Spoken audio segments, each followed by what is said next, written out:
Précédemment, dans mon témoignage. Le père de tes enfants, en dormant, il est décédé. J'étais la mendiante devant la salle des fêtes de Komonsi, celle qui demandait de l'argent à tout le monde pour pouvoir donner à manger à mes enfants. Il m'arrivait quelquefois de laver les assiettes de ma voisine qui était en face pour qu'elle puisse donner à manger à mes enfants.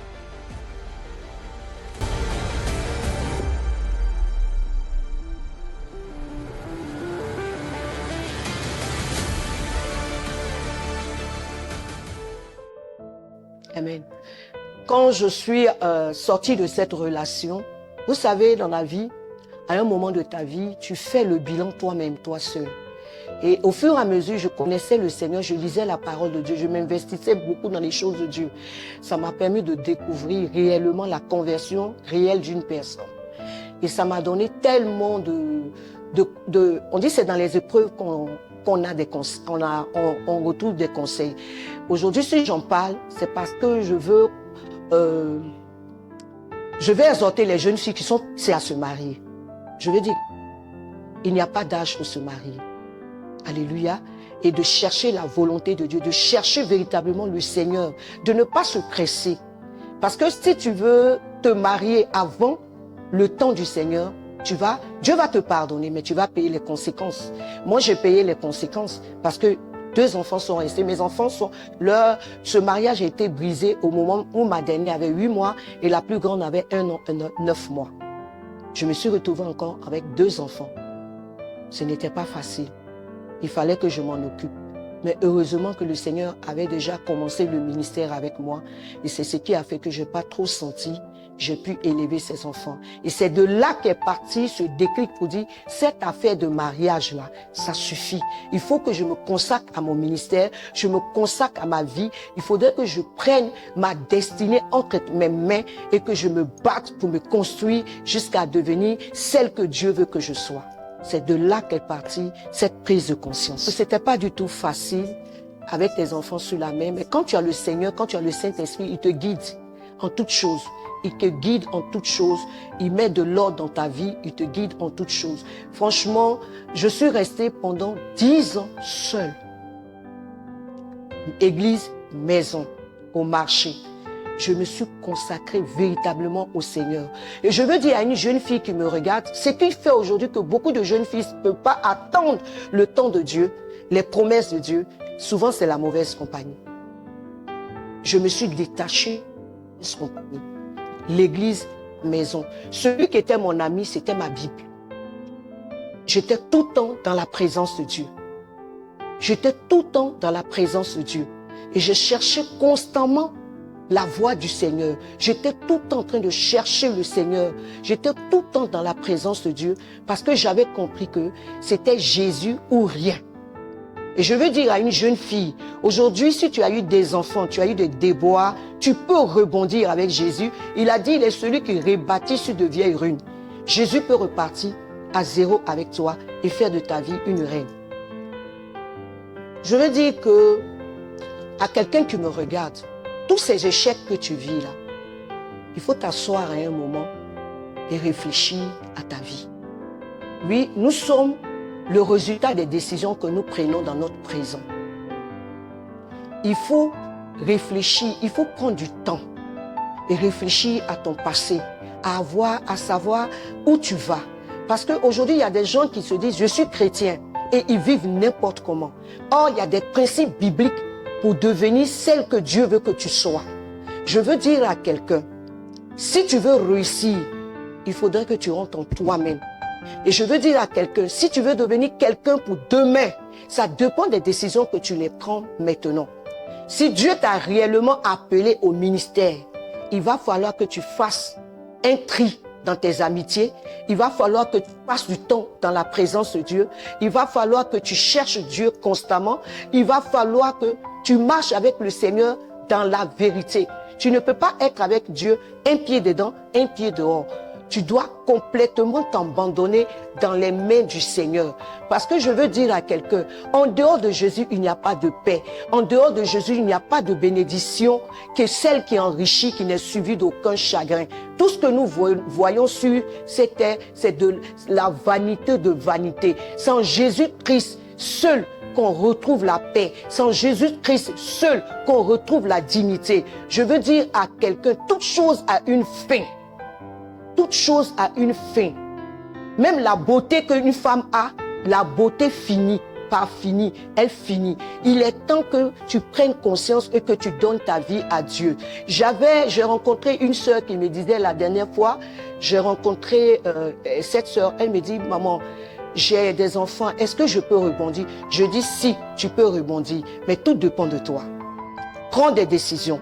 Sépare-toi de la mauvaise compagnie et occupe-toi des choses de Dieu.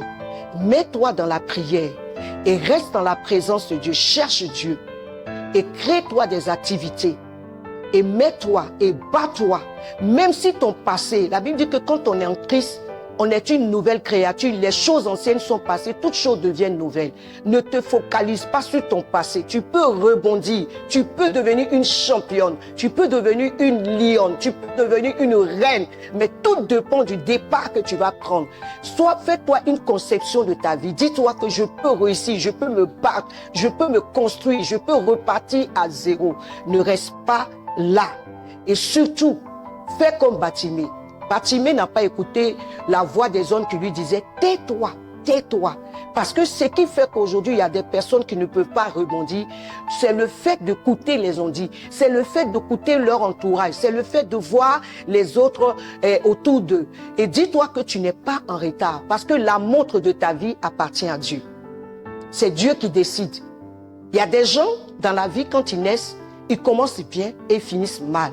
Mais gloire à Dieu, si tu commences mal, et que tu finis au soir une reine, je préfère cette vie. Parce que dans le soir, on est encore plus faible, on n'a plus de force. Donc j'ai dit à cette sœur, bats-toi et sors de l'impudicité et ferme tes jambes et continue ta marche avec Dieu. Mais sache qu'une prophétie, elle commence toujours par son contraire. Les épreuves, tu les auras, mais sache que l'Éternel sera avec toi, il ne t'abandonnera pas. Et ce que je veux dire aux gens, c'est que tout ce que j'ai traversé aujourd'hui, si j'en parle, c'est pour dire à quelqu'un, toute chose a une fin. Tant qu'on vit, on sera confronté à des épreuves. Mais quand on est en Dieu, on avance, on ne régresse pas. Et je vais dire à une jeune fille qui me regarde, si aujourd'hui tu es la risée, tout le monde te dit que tu as eu des enfants, je ne conseille pas aux filles de faire des enfants avant le mariage. Je les encourage à se garder pures jusqu'au mariage. Mais si, dans ton passé, tu as eu des enfants, il est temps que tu te ressaisisses. Parce que Dieu a un plan pour toi. Dieu a quelque chose qu'il veut accomplir pour toi. Tu peux rebondir, mais tout dépend de toi. Aujourd'hui, comme ça, si j'en parle de ce témoignage, c'est parce que je veux que d'autres personnes, peut-être qui se trouvent dans ma même situation, qui se disent que est-ce que Dieu peut me reprendre encore ou bien je ne peux pas devenir quelqu'un. Je veux dire à quelqu'un qui me regarde tout droit dans les yeux, tu peux rebondir. Jésus peut te guérir. Alléluia. Et je veux dire aux sœurs qui me regardent, la plupart, si tu te retrouves les nuits à avoir des rapports sexuels avec un homme et que tu es chrétienne, tant que tu n'abandonnes pas cette voie-là, il te sera difficile de recevoir ta délivrance. C'est la vie de sanctification qui peut t'emmener à te débarrasser de ce mari de nuit. Tu ne peux pas dire que tu veux te débarrasser de ce mari de nuit qui te visite tant que tu es dans la fornication. Il faut te préserver. Tu verras qu'au fur et à mesure que tu vas donner, tu vas te garder pur. L'esprit, un matin, va te laisser. Et tu vas voir que cette fois-ci, quand tu vas rentrer dans un foyer, ce sera un foyer à la gloire de Dieu. Je voudrais encore dire merci à Dieu par rapport à mon mariage. À cause des déboires que j'ai eus, sans connaître le Seigneur, j'ai tiré beaucoup d'enseignements. La Bible m'a appris beaucoup de choses. La dignité d'une femme, c'est de rester debout et de rester chaste. Et je veux dire à quelqu'un qui me regarde, nous sommes le miroir de nos enfants. Ce que tu fais là, c'est ce que tes enfants feront demain. Mais je bénis Dieu.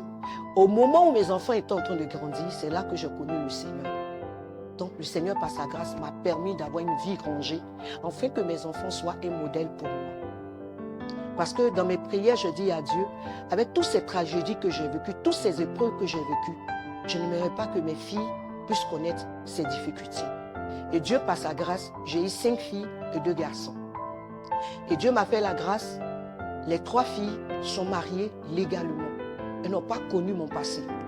Elles n'ont pas connu ce que j'ai traversé. Elles se sont mariées légalement dans le Seigneur. Et mon grand-fils s'est marié aussi légalement dans le Seigneur. Je veux rendre gloire à Dieu, que toute la gloire soit au Seigneur. Je veux dire à quelqu'un, tu peux payer le prix pour tes enfants, mais ce qui est important, c'est de te relever. Parce que ce que nous sommes le miroir de nos enfants. Et comme j'avais donné ma vie au Seigneur, au moment où mes filles grandissaient, elles ne me voyaient plus avec quelqu'un. Elles me voyaient tout le temps à l'église. J'étais devenue un modèle pour elles. Je veux dire à quelqu'un, tu peux avoir une vie gaspillée, déchiquetée, comme un morceau de papier. Mais Dieu prend ces morceaux-là et les recoller et fait de toi une reine. Et Dieu peut donner un sens à ta vie. Alléluia. Un sens dans ta vie. Et je veux dire aux personnes aussi qui me regardent, qui aiment juger le passé de quelqu'un pour son présent. La Bible dit quand on vit en Christ, on est une nouvelle créature. Les choses anciennes sont passées, toutes choses deviennent nouvelles. Dieu peut permettre la vie désastre de quelqu'un pour glorifier son nom. Dieu peut permettre un chaos pour faire sortir quelque chose de potable. Aujourd'hui, je suis un bel exemple. Aujourd'hui, ce que j'ai vécu, ce n'est pas ce que mes enfants sont en train de vivre. Et de génération en génération, je rendrai ce témoignage que Jésus peut enlever quelqu'un dans une vie désastre, une vie déchiquetée, une vie meurtrie pour en faire pour sa gloire. J'ai fait 10 ans, j'ai vécu pendant 10 ans seul. Parce que j'avais fini de faire mes enfants à 35 ans. Tous mes 7 enfants. Imaginez-vous une jeune fille qui a 7 enfants. S'il n'y a pas Jésus, il n'y a pas de possibilité. Et je tiens à dire aux filles, je ne rends pas mon témoignage pour encourager les jeunes filles à faire des enfants. Non, je le rends pour dire à celles qui ont déjà des enfants et celles qui n'en ont pas de se garder plus jusqu'au mariage. Mais celles qui en ont, d'arrêter et de prendre leur destinée en main. C'est vrai que quand on va à l'église, on dit Jésus va faire. Mais il y a aussi nous, ce que nous devons faire pour que Jésus puisse faire. Je suis restée pendant 10 ans seule dans une vie de sanctification. Je me suis dit qu'il fallait que je me consacre à l'éducation de mes enfants qui n'ont pas demandé à venir. Et je suis restée avec mes enfants. Et par la grâce de Dieu, j'avais un ministère qui était au terminus 40 de Yopougon. Pour ceux qui me connaissent, c'est là-bas que j'ai débuté le ministère. Et un jour, j'étais assis, il y a un frère de l'église qui est venu me voir. Il m'a dit, il a son grand frère qui a des problèmes avec sa société, qui voudrait me rencontrer. Et frère, il n'y a pas de problème. Je veux rencontrer ton frère. Quand son frère est venu, le Seigneur m'a utilisé pour lui donner quelques paroles de connaissance. Je l'ai exhorté selon la parole de Dieu parce que c'est au cours de la crise qu'il y a eu, qu'il a perdu tous ses biens à Boaké. Donc je lui ai dit que Jésus est capable de pouvoir le faire remonter et j'ai commencé à prier pour lui. Et à l'église, je veux dire à une sœur qui me regarde, quel que soit le nombre d'enfants que tu as eu, ne te délaisse pas. Continue de te rendre belle. Parce que tout est possible, ton histoire n'est pas encore finie. Je veux dire à quelqu'un, souvent Dieu permet des situations dans ta vie pour que tu sois un témoignage vivant. Aujourd'hui, si je rencontre tout ce que je suis en train de dire, qui édifie les gens, c'est parce que je suis passée par là. Souvent Dieu permet que tu rentres dans la Bible pour te faire ressortir. Et c'est ainsi que j'allais à l'église, mais je ne me laissais pas, je ne me délaissais pas. Je me disais qu'il y a encore de l'espoir pour moi. Je veux dire à quelqu'un, même si dans ton entourage, moi dans ma famille, quand on parlait de mariage, dès qu'on dit mon nom, tout le monde commence à rire. Hein? Nous-mêmes, on n'a même pas fait un enfant, on n'a pas marié, c'est elle qui va avoir mari. J'étais la risée de tout le monde. Mais les gens ne savaient pas que Jésus, c'est à lui qu'appartient le dernier mot. Alléluia! C'est à Jésus qu'appartient le dernier mot. Tout le monde se moquait de moi, que pour moi c'est fini, j'ai eu des enfants, je n'aurai pas de mari. Mais moi, dans mon fort intérieur, je savais que Dieu était le Dieu des commencements. Dieu était le Dieu des miracles et des prodiges. Et quand j'allais à l'église, chaque fois je disais à mes filles spirituelles, je sais que quand elles verront la vidéo, elles vont rire, elles vont dire, maman nous a dit. Je leur disais que soyez toujours bien mises, soyez toujours propres, venez à l'église. Vous allez voir, quand je vous dis de vous habiller, vous vous négligez là. Moi, un matin, quelqu'un viendra me prendre, quelqu'un qui peut vous marier même viendra me prendre, vous serez surprise dans cette église. Et chaque fois on chahutait quand on avait les réunions de famille et les réunions de jeunes filles à l'église. Et c'est ainsi qu'un matin, j'étais à la maison et j'ai vu le frère, il m'a demandé de venir chez moi à la maison parce qu'il voulait me voir par rapport à sa vie spirituelle. Bon, je ne savais pas que c'était dans l'intention de venir me voir, me connaître tout et tout, pour pouvoir me rencontrer physiquement. Et c'est comme ça, il a permis qu'un matin, il arrive chez moi à la maison. Et lorsqu'il est arrivé chez moi à la maison, il m'a déclaré sa flamme d'amour après 10 ans. je disais comme ça que je suis restée 10 ans seule, à prendre le temps d'élever mes enfants, de leur inculquer des valeurs chrétiennes. Et puis un soir, j'étais à la maison et mon mari, celui qui est devenu mon époux aujourd'hui, est venu me rendre visite à la maison. Et puis il m'a dit qu'il voulait me parler. Je lui ai dit quoi? Il m'a dit non, qu'il m'a beaucoup observé et qu'il pense qu'il est amoureux de moi et qu'il voudrait que nous puissions cheminer ensemble. Et je lui ai dit, mais tu sais que tu as affaire à une femme qui a eu déjà des enfants et que j'ai 3 campements. Il m'a dit, mais non, je sais parce que tu es quelqu'un de très ouvert. Chaque fois que tu rends ton témoignage, tu parles de ça. Je dis parce que je ne voulais pas que demain, ça soit un problème, quoi. Je te mets ça en face, apprends-nous à laisser. Parce que sachez que j'avais une belle vie maintenant avec le Seigneur. J'étais une femme épanouie qui avait retrouvé sa dignité. Donc, pour moi, un mariage, ce n'était pas aussi une préoccupation pour moi. Et je savais que le Seigneur allait opérer le miracle au temps fixé. Et je veux dire à toutes les sœurs qui me regardent, vous qui priez pour le mariage, laissez le Seigneur faire les choses. Quand le temps arrive, tu n'as pas besoin même de te casser la tête. Et c'est ainsi qu'il m'a dit que vraiment que je l'intéressais. Je lui ai dit, bon, il n'y a pas de souci. J'ai compris que je prendrais le temps de pouvoir prier parce que comme j'ai eu tellement de devoirs, je me méfiais maintenant de tout le monde. Je me consacrais plus à mon travail, à mon ministère, à l'éducation de mes enfants. Et c'est ainsi que vraiment, on a commencé à cheminer. Au fur et à mesure qu'on cheminait, j'ai pris le temps de connaître qui était la personne et tout et tout. Et comme je l'ai dit, quand Dieu vient dans ta vie, il refait tout ras-tap. Il a cassé, lui-même il a fait une nouvelle, il a bâti une nouvelle maison. Le Seigneur, je veux dire à quelqu'un que le Seigneur est le meilleur architecte de notre vie. Mon passé, il a mis ras-tap, il a tout arrangé, au point que lorsque j'ai rencontré mon mari, un soir, il m'a dit de venir le trouver chez lui au bureau. Et je suis partie avec une de mes belles-sœurs qui est présentement aux États-Unis. On allait parce que maintenant, je me méfiais, je ne voulais plus tomber dans le péché. Donc, je me suis accompagnée et dès qu'on est arrivé, il a dit à ma belle-sœur de bander mes yeux. Et on a bandé mes yeux. À ma grande surprise, il m'a offert une bague de fiançailles comme une jeune fille de 19 ans, alors que là, à peine, je venais d'avoir 45 ans. Il faut dire que Jésus est capable de refaire la vie de quelqu'un. Et c'est comme ça que nous sommes restés dans les fiançailles. Et puis, le Seigneur, par sa grâce, a fait qu'on puisse se marier dans un mois de décembre, un 17 décembre. On a eu un grand mariage. Je me suis mariée comme une jeune fille. Les gens qui venaient à mon mariage, tenez-vous bien, vous savez, quand tu as eu un passé lourd, les gens se disent, Jésus ne peut pas faire de grandes choses pour toi. Tout le monde est venu à mon mariage, pas parce que je me mariais, mais se sont demandé, mais c'est quel prodige, c'est quel miracle que Dieu a opéré. Mes parents, mes amis voulaient voir si je m'étais épousée à un vieux ou bien quelqu'un qui était peut-être qui était handicapé ou bien je ne sais pas. Mais beaucoup sont venus à mon mariage, pas parce qu'ils venaient à un mariage, mais à cause de la curiosité. Heureusement pour eux, quand ils sont arrivés, ils ont vu mon époux. Quelqu'un, il y a 3 ans, entre lui et moi, lui aussi, il avait 4 enfants. Et venant aussi de se séparer, Dieu m'a mis sur son chemin. Lui aussi m'a mis sur son... Dieu aussi a mis cet homme sur mon chemin. Et nous sommes mariés.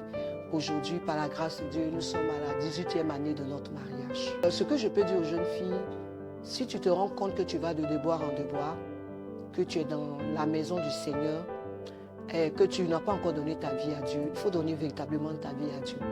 Et si tu as des signes que à chaque fois que tu es dans une relation, même il y a des sœurs qui vont à l'église, qui ont été fiancées peut-être 3 fois, pas parce qu'elles ont couché avec la personne, mais à un moment, le monsieur est avec toi et puis un matin, il te dit non, il ne veut plus de toi, c'est que tu as un problème spirituel.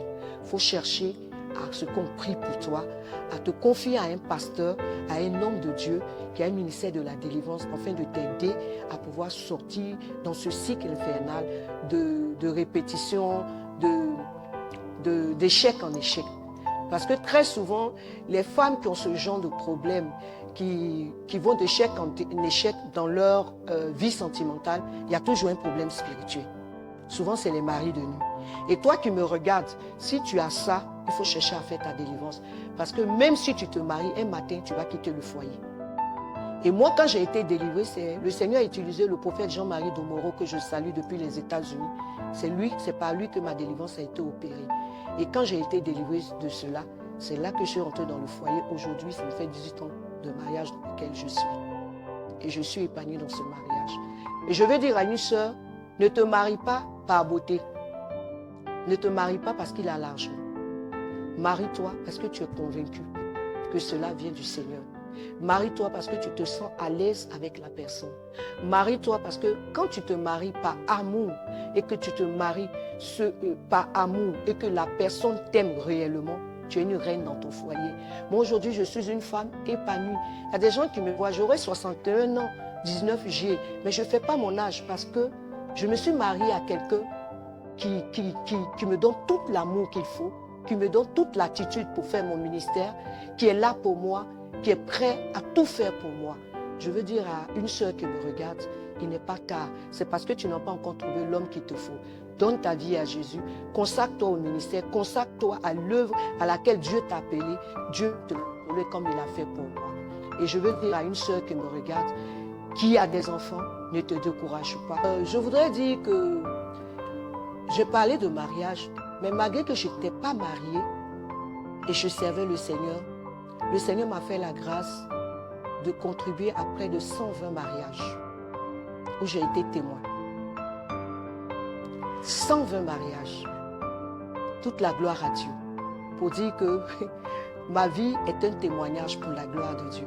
J'ai connu des déboires, mais le Seigneur m'a utilisé pour marier près de 120 personnes par la grâce de Dieu. Et je veux dire merci à Dieu pour cela. Voilà. Parce que je ne mérite rien. C'est la grâce de Dieu. Si c'était la pensée des hommes, je ne serais pas appelé servant de Dieu.